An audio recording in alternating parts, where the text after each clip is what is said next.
Venezuela বর্তমানে বিশ্বের বৃহত্তম তেলের মজুদ সমৃদ্ধ দেশ হিসেবে পরিচিত হলেও এর মাটির নিচে লুকিয়ে আছে আরও অসংখ্য মূল্যবান খনিজ সম্পদ।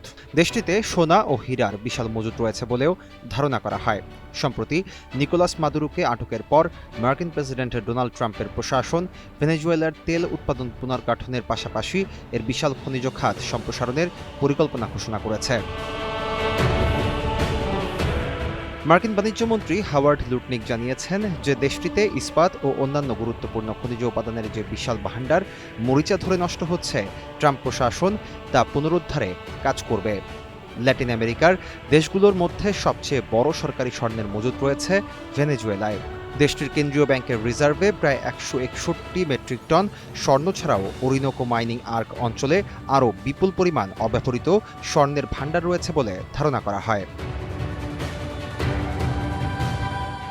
2018 সালের এক খনিজ প্রতিবেদন অনুযায়ী দেশটির অন্তত 644 মেট্রিক টন স্বর্ণ থাকার অনুমান করা হয়েছে, যদিও সরকারি দাবি অনুযায়ী এই পরিমাণ আরও অনেক বেশি। হীরা উৎপাদনের ক্ষেত্রে দেশটি বেশ সমৃদ্ধ।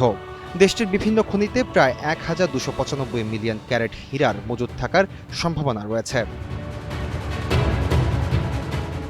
বর্তমানে রাজনৈতিক অস্থিরতা ও অব্যবস্থাপনার কারণে এই খনিজ ক্ষেত্রগুলোর একটি বড় অংশ বর্তমানে রাষ্ট্র বহির্ভূত সশস্ত্র গোষ্ঠীর নিয়ন্ত্রণে রয়েছে।